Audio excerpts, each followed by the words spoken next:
하나님 감사합니다. 아침 안개와 같은 것이 우리의 인생이고 세상은 허무하고 허망한 것이라고 성경이 가르칩니다. 그래서 하나님을 더 의지하고 영원히 변치 않는 주님을 우리가 바라봅니다. 하나님 늘 도우시고 인도하시는 하나님의 은혜에 또 하나님의 사랑에 우리가 감사하는 찬양을 드렸습니다. 우리의 신앙의 고백이고 우리의 진심이오니 하나님 받아주시고 기뻐하여 주옵소서. 이 시간에 말씀을 듣기를 원합니다. 우리에게 찾아오시는 또 말씀하시는 그 말씀이 우리의 심령 가운데 깊이 심겨지게 하시고 그저 뿌리만 내리고 줄기가 올라오는 곳에 멈추지 않고 열매까지도 맺는 하나님의 말씀과 우리의 믿음이 되게 하여 주옵소서. 거룩하신 예수님의 이름으로 기도하옵나이다. 아멘. 오늘 저희가 함께 나눌 말씀은 누가복음 6장에 있는 말씀을 저희가 함께 보도록 하겠습니다. 누가복음 6장 1절에서 11절까지의 말씀입니다. 누가복음 6장 1절에서 11절까지의 말씀을 제가 봉독해 드리도록 하겠습니다. 누가복음 6장 1절에서 11절까지의 말씀을 제가 봉독해 드리도록 하겠습니다. 안식일에 예수께서 밀밭 사이로 지나가실새 제자들이 이삭을 잘라 손으로 비비어 먹으니 어떤 바리새인들이 말하되 어찌하여 안식일에 하지 못할 일을 하느냐? 예수께서 대답하여 이르시되 다윗이 자기 및 자기와 함께한 자들이 시장할 때에 한 일을 잃지 못하였느냐? 그가 하나님의 전에 들어가서 다만 제사장 외에는 먹어서는 안 되는 진설병을 먹고 함께한 자들에게도 주지 아니하였느냐? 또 이르시되 인자는 안식일의 주인이니라 하시더라. 또 다른 안식일에 예수께서 회당에 들어가사 가르치실새 거기 오른손 마른 사람이 있는지라. 서기관과 바리새인들이 예수를 고발할 증거를 찾으려 하여 안식일에 병을 고치시는가 엿보니 예수께서 그들의 생각을 아시고 손 마른 사람에게 이르시되 일어나 한가운데 서라 하시니 그가 일어나 서거늘 예수께서 그들에게 이르시되 내가 너희에게 묻노니 안식일에 선을 행하는 것과 악을 행하는 것, 생명을 구하는 것과 죽이는 것 어느 것이 옳으냐 하시며 무리를 둘러보시고 그 사람에게 이르시되 네 손을 내밀라 하시니 그가 그리하매 그 손이 회복된지라. 그들은 노기가 가득하여 예수를 어떻게 할까 하고 서로 의논하니라. 아멘. 날씨가 많이 좋아졌습니다. 여러분 환절기입니다. 감기 유의하시고 또 몇 가정은 일부 예배를 일찍 들으시고 또 출타하시고 하셔서 자리가 군데군데 빕니다. 환절기 또 출타하실 때 건강 유의하시길 바랍니다. 오늘 저희가 읽은 본문은 두 가지 사건을 기록합니다. 먼저는 밀밭 사이에서 일어난 사건이고 6절부터 나오는 두 번째 사건은 회당에서 일어난 사건입니다. 두 사건은 1절, 6절 각각에 말하는 바와 같이 안식일에 관한 내용입니다. 안식일에 하지 말아야 할 그 일 때문에 분개하는 바리새인들 뿐만 아니라 회당에 앉아 말씀을 듣는 제자들과 또 많은 유대인들에게 주시는 예수님의 말씀입니다. 예수님의 공생의 2년째에 6월절, 두 번째 6월절을 맞이해서 예루살렘에서 명절을 지키시고 예수님과 제자는 갈릴리로 돌아오시는 길입니다. 예수님과 5명의 제자들 시몬 베드로와 그의 형제 안드레, 야고보와 요한, 우리가 마태로 알고 있는 레위, 이 5사람이 예수님과 함께 밀밭 사이를 걷습니다. 그런데 제자들이 배가 고파서 이삭을 잘라 손으로 비비어 먹어서 그들의 허기를 채웁니다. 그러자 그것을 유심히 보고 있던 바리새인들이 안식일에 왜 하지 못할 일을 하느냐라고 하여서 예수님과 제자들을 힐난하며 고소를 합니다. 그들이 하는 시비는 왜 남의 밭에 들어가서 남의 이삭을 훔쳐먹느냐의 내용은 아닙니다. 왜냐하면 신명기 23장 24, 25절 같은 데 보면은 하나님은 배고픈 자가 얼마든지 다른 사람의 포도밭이나 곡식밭에 들어가 배부를 만큼 포도를 먹는 것과 곡식을 잘라서 먹는 것에 대해서 불법이라고 말씀하지 않습니다. 다만 포도밭에 들어가거든 그릇을 가져가 그릇에 담아오지 말고 곡식밭에 들어가거든 낫으로 베어서 가져오지 말아라. 그러나 다만 거기서 배불리 먹을 만큼은 먹어도 된다라고 합니다. 그러니 오늘 본문의 제자들이 다른 사람의 곡식밭에 밀밭에 들어가 이삭을 주워 먹는 것은 그리 큰 문제가 아닌 것입니다. 다만 지금 바리새인들이 예수님과 제자들에게 거는 시비, 그 이유는 안식일에 해서는 안 될 일 때문에 시비를 거는 겁니다.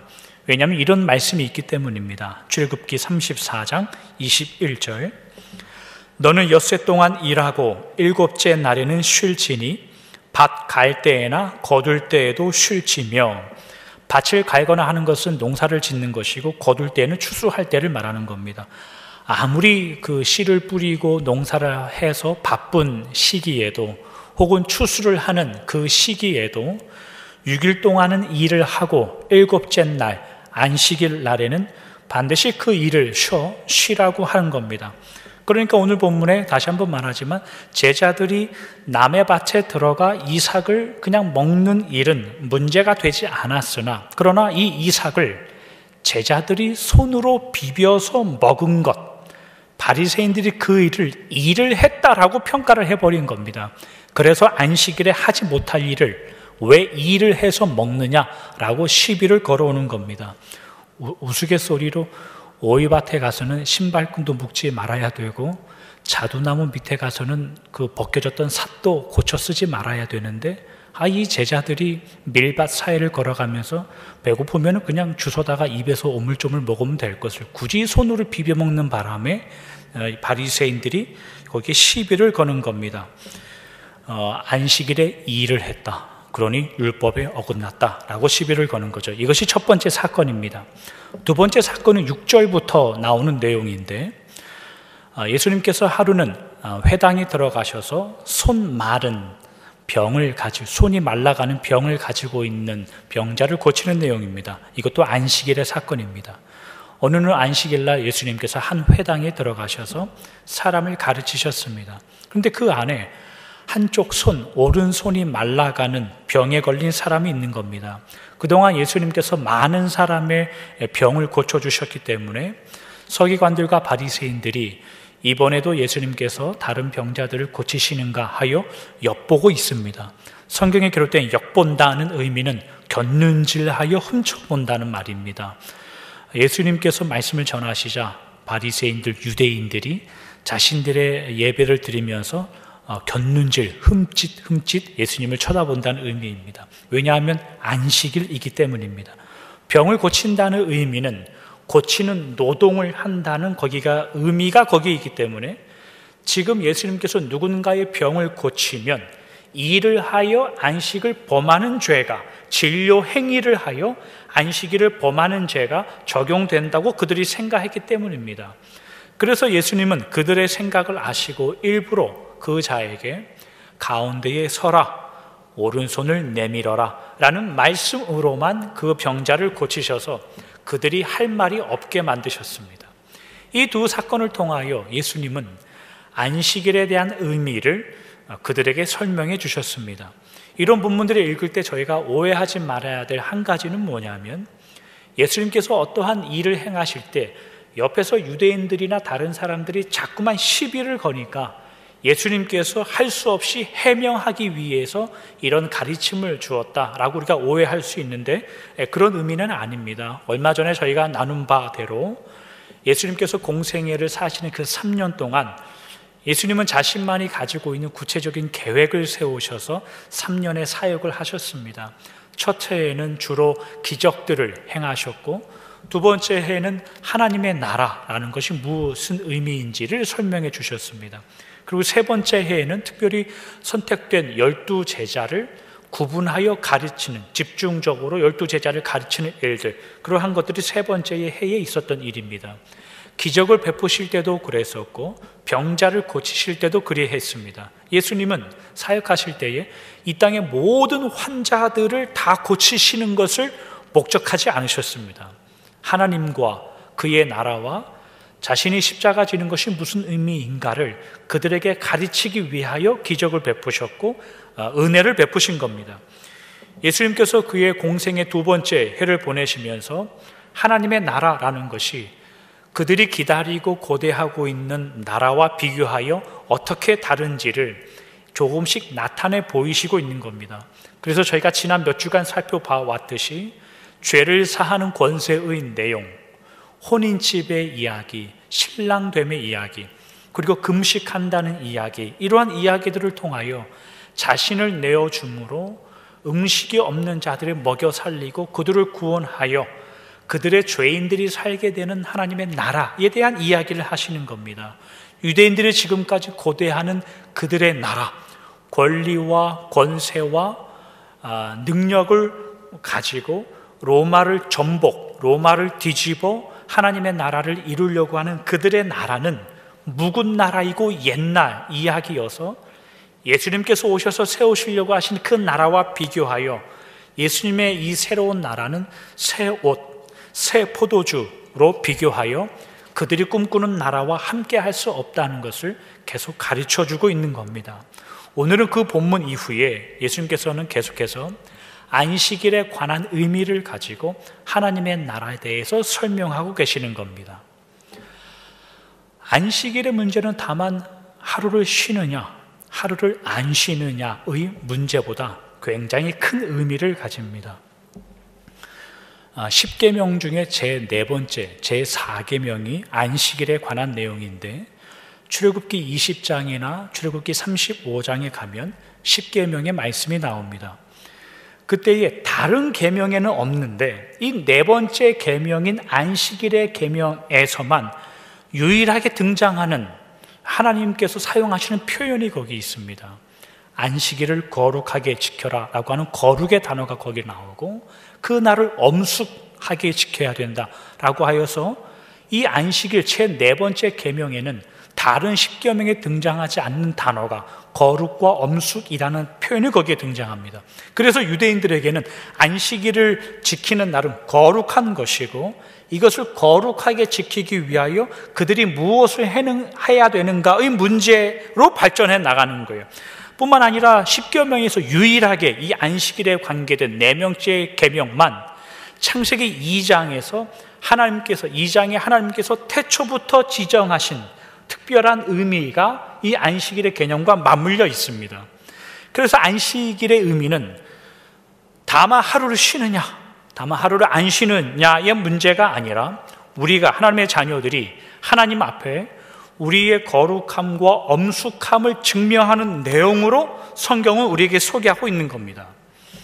오늘 저희가 살필 대목이 바로 이 대목인데 예수님께서는 안식일로 대표되는 하나님의 자녀들의 이 거룩이라는 의미를 바리새인들이 지금 시비를 걸고 있는 안식일에 해야 될 일과 하지 말아야 되는 이 일, 그 기준을 가지고 예수님께 시비를 거는 이 장면에 예수님은 어찌해서 3절에 등장하는 다윗의 이야기를 예로 가져오시고 9절에 등장하는 어느 것이 옳은지 깨닫고 생각해 보아라 라고 하는 답변으로 그들에게 대답을 하시는가, 이 의미를 저희가 살펴보려고 하는 겁니다.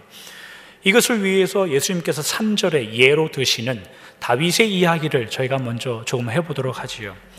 사무엘상 21장 3절과 6절에 있는 말씀입니다. 이제 당신의 수중에 무엇이 있나이까? 떡 5덩이나 무엇이나 있는 대로 내 손에 주소서 하니 제사장이 그 거룩한 떡을 주었으니 거기는 진설병 곧 여호와 앞에서 물려낸 떡밖에 없었음이라. 이 떡은 더운 떡을 드리는 날에 물려낸 것이더라. 사무엘상 21장은 사울 왕을 피하여 도망다니는 다윗의 이야기를 기록하고 있는 성경입니다. 사울 왕이 하나님께 범죄를 하였습니다. 그리고 그 다음에 왕으로 임명될 다윗이 하나님께 기름을 부었습니다. 그러자 사울은 이 다윗을 죽이려고 합니다. 그래서 다윗은 어쩔 수 없이 피난길에 오르게 됩니다. 하루는 이 다윗이 놉이라는 동네로 가서 그곳에 제사장 아히멜렉을 찾습니다. 제사장이기 때문에 하나님께 예배드리는 성소가 거기에 있습니다. 이 제사장을 찾아가서 다윗이 뭐라고 이야기하냐면, 나와 나를 따르는 무리들이 오랜 동안 음식을 먹지 못했으니 나에게 음식을 주면 좋겠습니다 라고 물어봅니다. 그러자 이 제사장이 하나님께 제사로 드려 제사장만 먹어야 되는 거룩한 떡, 진설병이 나에게 있는데 그거라도 드십시오 라고 하여서 그 거룩한 떡을 제사장 다윗에게 주는 장면이 사무엘상 21장에 나옵니다. 이 사건에 대해서 성경은 신약이든지 구약이든지 어느 성경이든지 이 사건 때문에 다윗이 율법을 어겨 하나님께 드린 제물로 드린 제사장만 먹어야 되는 이 떡을 다윗이 먹여 다윗이 불법을 행하였다, 다윗이 불결해졌다라고 기록하거나 혹은 제사장이 자신만 먹어야 되는 이 거룩한 떡을 다윗에게 나누어 주어 말씀을 어기는 제사장이 되어 불결해졌다라고 기록하지 않습니다. 신구약 어느 본문에서도. 그래서 오늘 본문 3절에 예수님께서 바리새인들에게 너희들이 다윗의 일을 잃지 못했느냐라고 질문하는 이유가 거기에 있는 겁니다. 다윗이 거룩한 떡을 먹음으로 스스로 불결해졌다고 성경이 기록하느냐? 너희들이 생각하는 거룩하지 못함과 불결하다는 그 기준으로는 다윗도 불결해야 되고 그 제사장도 불결해야 되는데 성경이 과연 그들을 그렇게 소개하고 있느냐 이렇게 묻는 겁니다. 당연히 유대인들도 다윗을 또 제사장은 성경은 그렇게 말하고 있지 않다는 것을 알기 때문입니다. 그러면서 예수님은 이 이야기의 결론을 어떻게 내려시냐면 인자가 안식일의 주인이다, 이 말로 대답을 하여 결론을 내버린단 말이죠. 밑도 끝도 없이 생뚱맞게 예수님이 이 말씀으로 결론을 내버려요. 인자가 안식일의 주인이다. 이것이 무슨 의미인가를 해석하기 위해서 몇 가지 살펴볼 것이 있는데, 같은 내용을 다루고 있는 마가복음 2장으로 한번 가보시길 바랍니다. 마가복음 2장 26절과 27절에 있는 말씀입니다. 그가 아비아달 대제사장 때에 하나님의 전에 들어가서 제사장 외에는 먹어서는 안 되는 진설병을 먹고 함께한 자들에게도 주지 아니하였느냐? 또 이르시되 안식일이 사람을 위하여 있는 것이요 사람이 안식일을 위하여 있는 것이 아니니 라고 기록합니다. 오늘 본문과 같은 내용을 기록하고 있는 마가복음 2장에서 예수님은 이 사건의 결론을 어떻게 내냐면 안식일이 사람을 위하여 있다라고 이야기합니다. 안식일이 사람을 위한 것이다 라고 결론을 내려요. 이 본문을, 이 내용을 가볍게 다루는 설교를 저는 들은 적이 있습니다. 어떤 내용의 설교였냐면 아마도 구 목사님도 우스갯소리로 하신 거라 저는 이제 그렇게 믿고 싶습니다. 어떤 내용이냐면 우리가 인생살이가 다 먹고 살자고 하는 건데 교회 오는 것도 예배 드리는 것도 다 먹고 사는 게 먼저 있고 그 다음에 신앙이 있는 거 아닙니까? 이런 이야기를 하는 겁니다.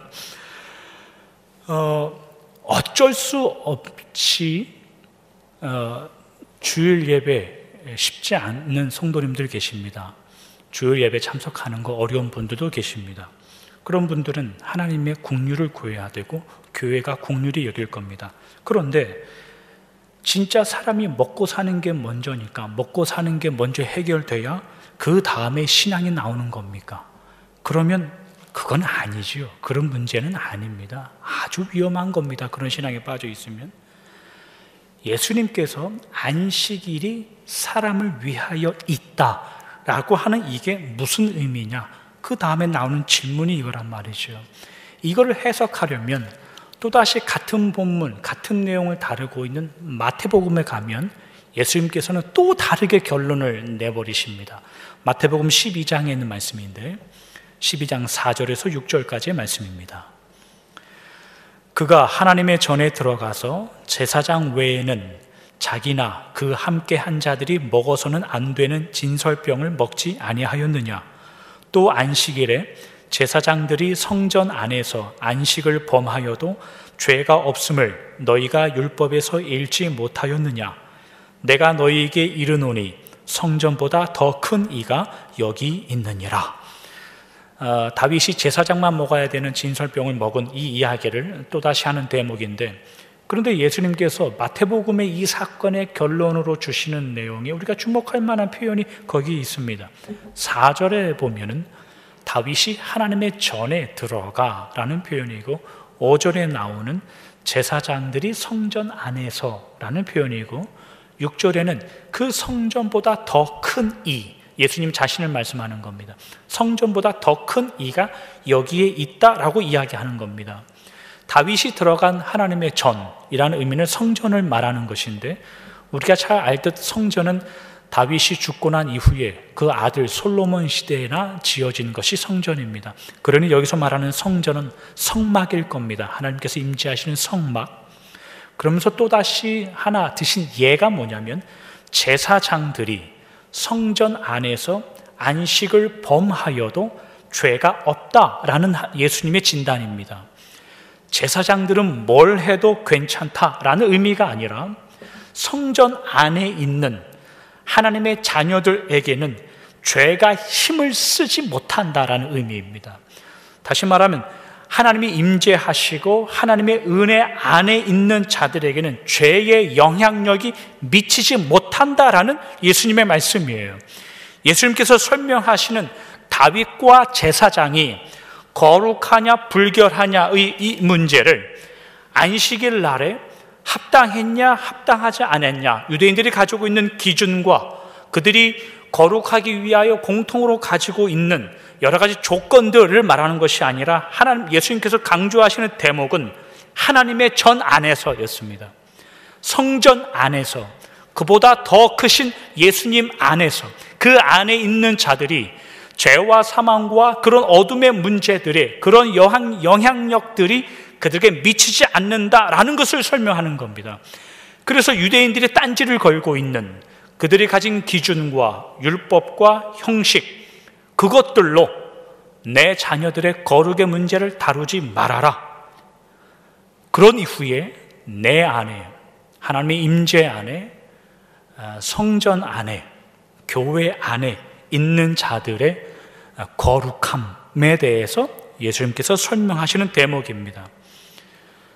그렇다면 예수님 안에, 성전 안에, 하나님 안에 있는 하나님의 자녀들의 거룩함과 안식일이 사람을 위하여 있다라는 이 의미가 어떻게 연관이 있는가를 저희가 해명해 보아야 됩니다. 그래야 오늘 본문의 진전에 나갈 수 있는 겁니다. 이것을 우리가 이해하려면 본래 안식일의 의미가 시작됐던 창세기를 한번 가봐야 됩니다. 창세기 1장 28절과 창세기 2장 3절에 있는 말씀입니다. 하나님이 그들에게 복을 주시며 하나님이 그들에게 이르시되 생육하고 번성하여 땅에 충만하라. 땅을 정복하라. 바다의 물고기와 하늘의 새와 땅에 움직이는 모든 생물을 다스리라 하시니라. 하나님이 그 일곱째 날을 복되게 하사 거룩하게 하셨으니 이는 하나님이 그 창조하시며 만드시던 모든 일을 마치시고 그날에 안식하셨음이니라. 하나님께서 천지를 창조하실 때에 복을 베푼 그 대상이 두 개의 대상이 있습니다. 첫 번째, 화면의 색깔이 다를 겁니다. 첫 번째 대상은 사람을 만들 때 하나님께서 그들에게 복을 주시며 이렇게 시작합니다. 두 번째 복받은 존재는 뭐냐면 일곱 번째 날 안식일을 제정하실 때에 그 날을 복되게 하시며 라고 시작하는 겁니다. 물론 창세기 1장 22절을 여러분들이 보시면 생명을 가진 동물들을 하나님께서 창조하실 때 동물들에게도 복을 주시며 시작하셨습니다. 그러나 동물들이 가진 복은 사람이 받은 복과는 아주 다릅니다. 동물들에게 주신 하나님의 복이라는 의미는 해나 달이나 별 같은 것들과는 다르게 그 동물들도 생육하고 번성하는 기능을 가졌다는 의미입니다. 동물들은 그것들은 다만 생육하고 번성하는 겁니다. 사람이 받은 복 역시 사람을 창조하실 때 하나님께서 생육하고 번성하라고 하셨습니다. 그러니 아무리 여러분 우리가 사람이 다만 생육하고 번성하는 하면 짐승과 다를 게 없다는 의미입니다. 사람에게 주신 복이라는 것은 하나님께서 주신 사명과 소임을 가지고 그것을 사명으로 깨달아 세상을 정복하고 다스리는 복입니다. 다만 자녀를 가지기를 원하는 복을 소원하면 짐승과 다를 게 없다는 의미이고, 반대로, 이건 좀 조심해서 여러분 들어주시면 감사하겠습니다. 반대로 아무리 아이를 행여나 가지지 못하는 가정이 있을 수도 있습니다. 그러나 아이를, 후손을 가지지 못하는 가정이라 할지라도 하나님의 뜻을 이루어가는 가정이라면 세상을 다스리는 권세의 일을 하고 있다는 의미입니다. 생육하고 번성한다는 것은 내 개체수를 늘려간다는 의미가 아니라 하나님의 권세를 번성시키라는 의미이고, 하나님의 통치와 다스림을 세상 끝까지 번영할 수 있도록 일을 하라는 의미입니다. 말씀이 조금 다른 데로 흘러갔지만 기억하셔야 할 대목이고, 나중에 기회가 되면 이 의미를 좀 더 깊게 살펴보도록 하죠. 어쨌거나 이러한 특별한 복을 가진 사람을 하나님께서 어디로 인도하시냐면 6일째까지 창조를 마치신 이후에 7번째 날인 안식하는 그 자리로 사람을 하나님께서 초청하신 겁니다. 거룩하게 사람을 만드셨고 복을 주셨고, 그 다음에 두 번째 복을 주신 이 7번째 날인 안식일을 저녁이 되고 아침이 돼요. 그 다음 날 8번째 날이 올 것이니 8번째 날에 바로 이전 그 날이 7번째 날 안식일인가, 그 7번째의 하루인가 라고 생각하면 여러분 기억하시면 좋겠습니다. 창세기 1장과 2장에는 7번째 날 안식일을 소개하면서 저녁이 되고 아침이 된다라는 표현이 등장하지 않습니다. 7번째 날에는. 왜 등장하지 않냐면 오히려 2장 3절 같은데, 창세기 2장 3절 같은 여러분들이 보시면 7번째 날에 하나님이 안식하셨다라는 표현을 들어서 7번째 날, 7째 날에 하나님께서 안식하시는 의미가 마치지 않고 영원히 이어지고 있다라는 개념으로 소개하고 있는 겁니다. 그러니까 7번째 날은 8번째 날 바로 이전 날이 아니라 6번째 날까지 마치신 그 하나님의 일이 이제 7번째 날부터 유지되고 하나님께서 그것들과 교제하시는 날, 그날을 7번째 날이라고 하는 거예요. 저녁이 되고 아침이 되니 이는 첫째 날, 둘째 날이라 할 때 그 날이라는 단어가 욤이라는 히브리어 단어입니다. 욤이라는 단어. 근데 욤이라는 단어는 오늘날 우리가 사용하는 24시간, 하루라는 뜻도 거기에 있고, 영어에서 말하면 섹터라는 의미가 거기에 있습니다. 섹터라는 의미는 단위, 범위, 영역 이런 의미예요. 근데 좀 어려운 의미긴 합니다만 7번째의 날이라는 것은 6번째까지 일이 마치고 그 다음에 하나님께서 영원히 그 창조물들과 교제하고 하나님의 은혜와 사랑으로 만들어진 그것들과 은혜를 베푸르신 그 날을 하나님이 안식한다라고 표현하는 거예요. 그러니 하나님께서 목적하시고 바라시는 사람됨, 인간이라는 의미는 하나님께서 복을 주신 그 날, 거룩하게 만든 그 날, 하루가 아니라 6번째 날 이후에 지속되는 역사라고 말하고, 개인에게는 인생이라고 말하는 겁니다. 성경은 시간이라고 말하고, 좀 어려운 말로 하면 영원이라고 말하는 그 날 속에, 그 시간들 속에 하나님이 원하시고 허락하시는 일들을 감당해 가는 것, 그 일을 하는 자들을 성경에서는 사람이라고 이해합니다. 근데 유대인들은 오해했습니다. 어떻게 오해했냐면 이 안식일을 아무것도 하지 않고 쉬는 것으로 오해했습니다. 저까지만 하더라도, 저는 아니지만 저희 부모님 세대, 저는 경험을 했죠. 저희 부모님들은 저 어렸을 때 주일날 만들어 먹는 모든 반찬은 토요일날 다 만드셨습니다. 혹시 그런 경험이 있으신 분인지 모르겠지만, 하여튼 제 부모님 세대는 그랬습니다. 주일날에는 절대 매매 행위를 하지 못했기 때문에 아무리 생일이라도 짜장면 한 그릇도 주일날에는 못 사 먹었습니다. 그러한 것들 속에 살았지요. 그러나 예수님만 생각하더라도 요한복음 5장에 가면 예수님께서 이렇게 말씀하시는 구절이 나옵니다. 요한복음 5장 16절에서 18절까지의 말씀입니다. 그러므로 안식일에 이러한 일을 행하신다 하여 유대인들이 예수를 박해하게 된지라. 예수께서 그들에게 이르시되 내 아버지께서 이제까지 일하시니 나도 일한다 하시매 유대인들이 이로 말미암아 더욱 예수를 죽이고자 하니 이는 안식일을 범할 뿐만 아니라 하나님을 자기의 친아버지라 하여 자기를 하나님과 동등으로 삼음이러라. 안식일에 일을 하시는 예수님을 유대인들이 아주 싫어합니다.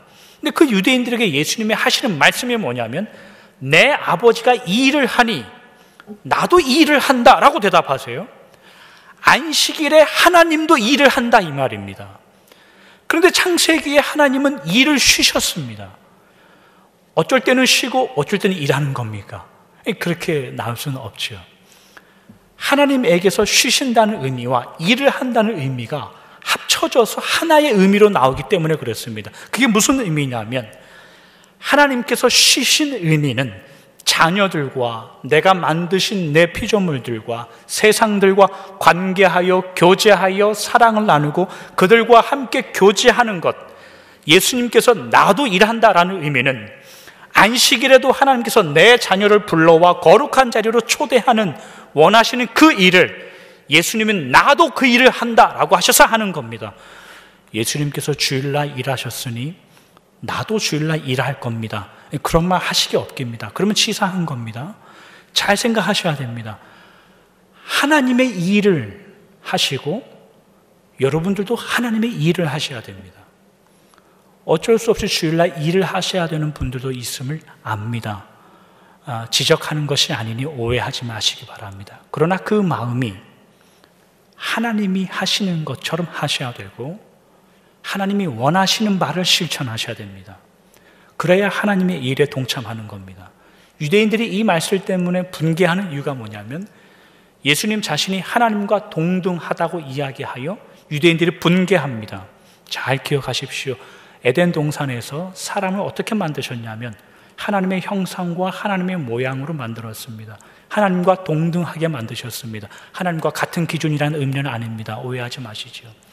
하나님의 형상과 모양으로 만들어 하나님께서 일을 하시는 그 일, 세상을 정복하고 다스리는 그 일을 아담과 하와에게 주셨듯이 그 일을 예수님께서 지금 그때에 실천하고 계셨듯이 하나님의 형상과 모양을 가진 오늘날 우리가 하나님의 일에 동참하게 되는 것, 성경은 그것을 안식일에 일을 한다라고 말하는 것이고 안식일을 거룩하게 지킨다라고 성경이 말하는 겁니다.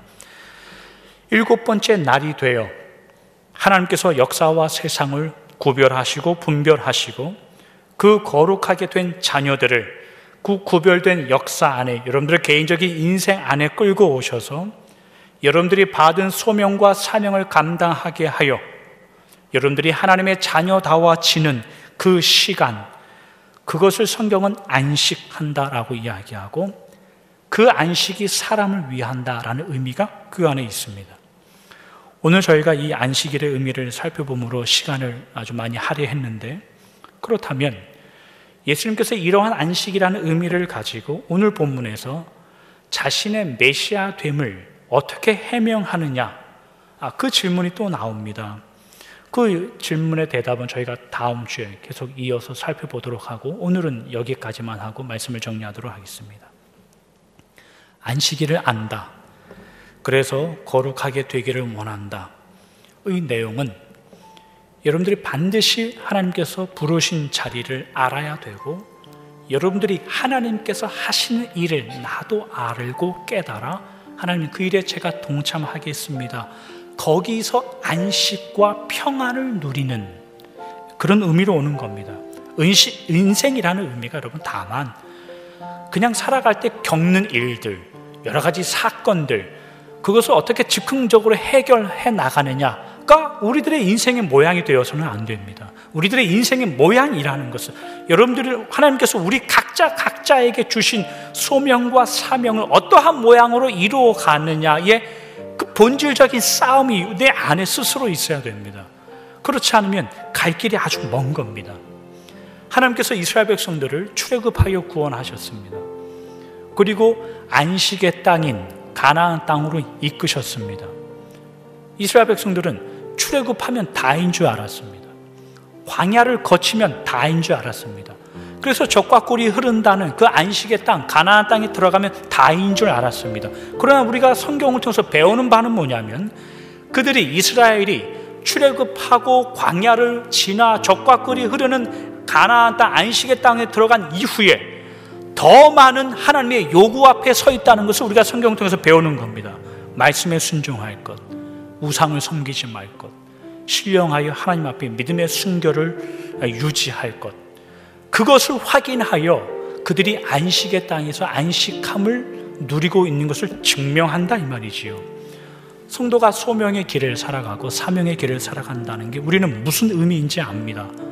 고난이고 고통입니다. 소리 지르기서는 안 되고 낮아져야 되고 져줘야 됩니다. 하나님, 내 원수의 머리를 밟아 주시옵소서가 아니라 내 원수와 이웃을 사랑해라는 말로 바뀌어버렸으니 골치가 아픈 겁니다.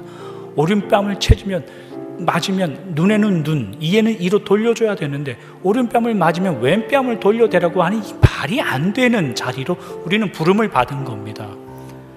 그래서 우리가 늘 하나님 앞에 억울한 게 뭐냐면, 그러니 하나님 빨리 여기를 지나오게 해주셔서 제가 참 안식과 참 평안을 누릴 수 있는 곳으로 나를 인도해 주십시오. 그런 기도가 수도 없이 나오죠. 근데 하나님의 대답은 뭐냐면 우리가 당하는 현실 속에 안식할 것을 요구하고 있습니다. 다만 평안하고 다만 아무 일도 일어나지 않는 인생이길 바랍니다가 아니라 그 정황 속에, 일들 속에 하나님이 일하시니 하나님, 저도 하나님의 일을 하게 해주십시오 라고 말하는 것입니다. 그러니 믿음의 능력이 필요하죠. 능력이라는 것은 다만 하나님 효과적인 해결책을 저에게 좀 주십시오, 그런 의미가 아니라 하나님이 가시니 저도 이 길을 가겠습니다 라고 말하는 성도의 신자의 고백입니다. 그게 능력입니다. 나에게 주어진 환경을 외면할 수 있도록, 벗어날 수 있도록 역사해 주십시오가 아니라 그 안에 안식할 이유를 찾을 수 있고 그 안에 하나님의 일을 찾을 수 있어 하나님, 그 일을 나도 하겠습니다. 그 안에 평안이 있고 그 안에 안식이 있다는 의미이고 그 안에 평강이 있다는 의미입니다. 부활 후에 두렵고 떨리는 제자들을 찾아와 예수님의 첫 마디가 평안해라 였습니다.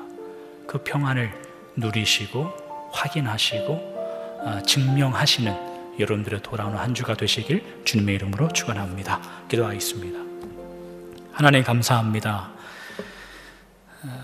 하나님께서는 우리를 거룩으로 부르시고 하나님의 자녀로 부르셨습니다. 그 길이 무엇인지 저희가 생각해 보았습니다. 하나님, 평안하고 안식을 누린다는 것이 다만 아무 일이 일어나지 않고 나의 소원과 나의 원함을 이루는 것이 아니라 어느 형편과 어느 과정이 있을지라도 하나님이 하시니 나도 그 길을 가는 것이고 하나님께서 원하시니 우리도 기꺼이 가겠습니다. 그 하나님과 연합되고 교제하는 것을 안식이라고 우리에게 가르쳐 주셨습니다. 하나님, 그 믿음을 우리도 소유하여 우리의 믿음, 우리 성도의 삶이 얼마나 능력이고 얼마나 쉼을 얻을 수 있는 것인지, 얼마나 하나님 앞에 기쁜 자리인지를 확인하여 살아가는 우리들이 되게 하여 주시옵소서. 거룩하신 예수님의 이름으로 기도하옵나이다. 아멘.